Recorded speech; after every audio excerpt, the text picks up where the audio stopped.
Jammu university के अमले और तलबा ने यूनिवर्सिटी इंतजामिया के खिलाफ एहतजाजी मुजाहरा किया। एहतजाजियों ने यूनिवर्सिटी इंतजामिया पर साइकोलॉजी के प्रोफेसर चंद्रशेखर की खुदकुशी के हवाले से सवालात उठाए। एहतजाजियों ने प्रोफेसर चंद्रशेखर की मौत की सीबीआई से जांच करवाने का मुतालबा किया है।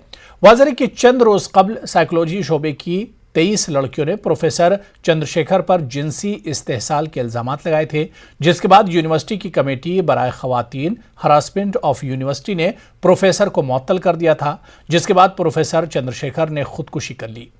एहतजाजियों मुतवफ़ी के लिए इंसाफ का मुतालबा कर रहे हैं।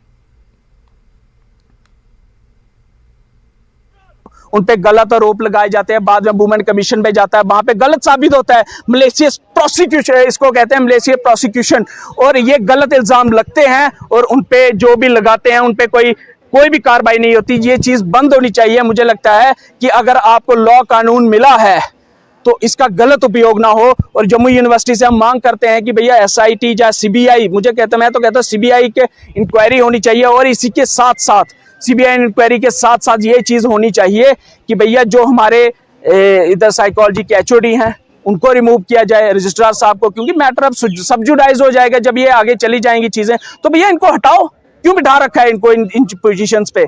मुझे लगता है ये चीजें आप और यूनिवर्सिटी में आप किसी भी प्रोफेसर से पूछें, कहीं ना कहीं वो मानसिक प्रताड़ना से जूझ रहा है। नहीं हूँ, पर अगर कुछ हुआ भी तो इतने हश मैनर में 4 दिन में रिपोर्ट बना के कुछ कड़ियाँ पूरी नहीं हैं। इन्वेस्टिगेशन की ज़रूरत है। तभी हमारे प्रेसिडेंट प्रोफेसर पंकज श्रीवास्तव ने मांग की है कि CBI, और हम सब ने कल एग्जीक्यूटिव काउंसिल की मीटिंग थी, CBI इंक्वायरी होनी चाहिए, और जो लोग इसके पीछे हैं उनको, जो गिल्टी अगर वो होते हैं तो दे शुड बी पनिश्ड। ऐसा अचानक क्या हो जाता है? 16-17 साल में हमने उनके बारे में कभी नहीं कुछ सुना और अचानक ये हो जाता है। बहुत सारे इफ्स एंड बट्स हैं, मुझे भी नहीं पता। मैं खुद ज़ैप्ट हूँ, 2 दिन से मैं बड़ी परेशान हूँ, मैं खुद बड़ी मेंटली डिस्टर्ब्ड हूँ।